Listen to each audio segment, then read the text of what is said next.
Halo kawan-kawan, kembali lagi bersama saya di channel Logika Politik, channel yang membahas mengenai logika-logika untuk beberapa keadaan perpolitikan dan prediksi mengenai perpolitikan ke depannya. Tetap bersama saya di sini dan jangan lupa like, subscribe dan share videonya jika kalian suka. Gak usah berlama-lama, kita mulai saja. Halo. Kali ini kembali lagi dengan saya di channel Logika Politik. Kali ini saya akan memberikan satu video, yaitu di mana Nusron Wahid mengatakan kalau Rocky Gerung diciptakan dari tanah sengketa. Kita lihat dulu videonya.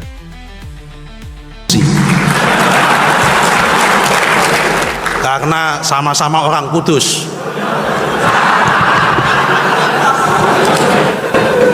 Yang kami hormati Pak Menteri Perikanan beserta seluruh jajaran, Pak Wamen, yang nggak bisa kami sebut satu persatu karena mepet waktunya, Pak Rektor, Pak Murad Al-Brebesi alias Brebes. Mohon maaf, terima kasih atas kesempatannya. Kami kebetulan di Menteri ATR BPN yang ngurusi tanah, problemnya itu banyak sekali, seperti problemnya umat manusia.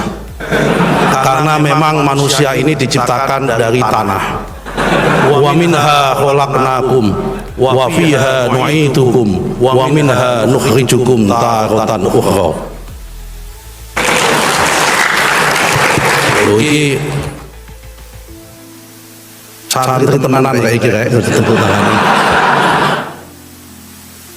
Dari tanahlah manusia, aku ciptakan manusia, dan dalam tanahlah aku kembalikan manusia, dan dari tanah juga nanti aku bangkitkan ke dalam kehidupan yang berbeda.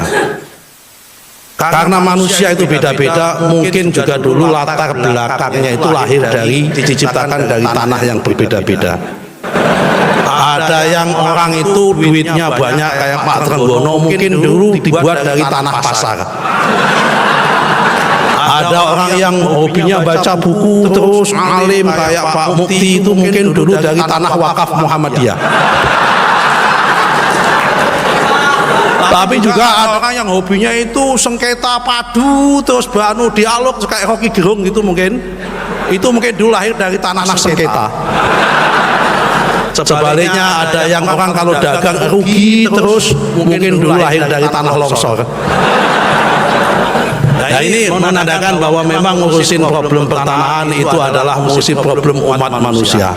Bapak-bapak, ibu sekalian, karena ini mepet, kami hanya mohon doa restu bapak-bapak sekalian, karena kita semua ini sedang menjalani amanah dari rakyat, Pak Mukti, kemudian Pak Presiden, Pak Trenggono, dan kita semua menjadi amanah. Setiap ada amanah, setiap ada jabatan, kami selalu minta doa. Kita doakan Pak Presiden Prabowo dan seluruh kabinetnya bisa mengangkat harkat dan martabat umat manusia. Kenapa kami ingat kalau dapat amanat itu takut? Karena ingat doa Rasulullah Shallallahu Alaihi Wasallam.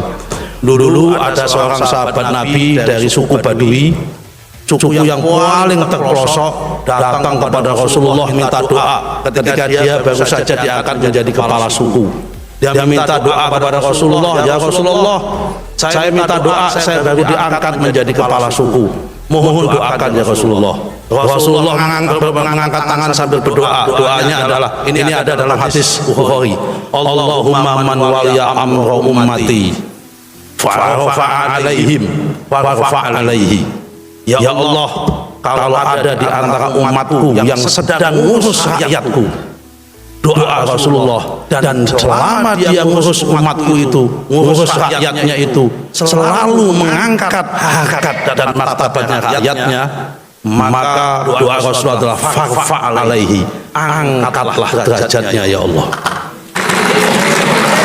Tapi doanya Rasulullah dilanjutkan sebaliknya, Allahumma man waliya amra ummati fasyaqqa bihi. Ya Allah, kalau ada di antara umatku yang memimpin rakyatnya, tapi dalam memimpin itu selalu fasyaqqa bihim, mempersulit rakyatnya, maka doa Rasulullah fasyaqqa bihi, ya Allah, persulitlah hidupnya. Karena itu kita doakan semua pemimpin kita, presiden, wakil presiden, menteri-menterinya, dirjennya, gubernurnya, bupatinya, sampai kepala desa, semuanya mempunyai niat dan iktikat untuk mengangkat harkat dan martabatnya, sehingga oleh Allah diangkat derajatnya oleh Allah Subhanahu wa taala. Karena itu ciri-cirinya orang yang mempersulit rakyatnya ketika menjabat adalah lihat ketika pensiun. Kalau pensiunnya susah hidupnya, pensiunnya itu tidak ada orang yang datang, maka dipastikan orang itu ketika menjawab mempersulit rakyatnya. Ini malah nakut-nakutin ya ini. Karena itu kita mohon doa restunya kepada Pak Haidar Nasir, kepada Kiai Muhammadiyah, supaya Pak Presiden kita, terutama saya pribadi, Pak Trenggono yang lain, terutama Pak Mukti juga, semua pemimpin kita dalam menjalankan tugas amanah dan senantiasa menjaga marwah dan mengangkat harkat martabat rakyatnya, sehingga ke depan derajatnya diangkat oleh Allah Subhanahu wa taala. Terima kasih. Wabillahi taufiq wal hidayah. Wassalamualaikum warahmatullahi wabarakatuh. Nah, pada video itu adalah saat dimana Nusron Wahid diundang Muhammadiyah untuk memberikan sambutan. Di sana Nusron Wahid bercerita tentang susahnya ngurusin tanah karena sama saja dengan ngurusin umat manusia. Nah, yang menarik pada video itu adalah di mana Nusron Wahid mengatakan kalau sepertinya Rocky Gerung diciptakan dari tanah sengketa, karena selalu saja bikin sengketa urusan, alias bikin urusan yang mudah jadi susah, urusan yang simpel jadi ribet. Benarkah begitu? Sepertinya memang benar ya. Rocky Gerung dari dulu memang kayaknya sudah cetakannya menjadi orang yang selalu saja membuat gaduh. Nggak siapapun presidennya, dia selalu saja nggak pernah setuju dengan presiden siapapun. Di mata dia kayaknya semuanya salah ya. Jadi yang bener kayaknya cuma dia doang sendirian, yang lain salah semua. Setelah Rocky Gerung ditangkap, bayangannya jarang muncul lagi di media sosial ya. Tapi gantian sekarang yang muncul dan sama seperti yang lain muncul dengan nyinyiran-nyinyiran adalah Om Roy Suryo, yang dimana dia juga merasa kalau dia yang paling benar. Aneh emang, orang-orang ini kok kayaknya punya watak yang sama ya. Karena merasa paling benar sendiri. Apa memang mereka itu lahir di hari yang sama, tanggal yang sama, tahun yang sama, dan jam yang sama kah? Tapi kayaknya enggak deh. Segitu dulu video saya kali ini, mudah-mudahan bisa membuat kita semua semakin bisa berpikir, mana yang harus kita pilih dan mana yang harus kita tinggalkan. Jangan sampai asal-asalan ya, semangat cerdas. Kembali lagi saya ingatkan, like, subscribe, share dan kirim komentar kalian. Terima kasih.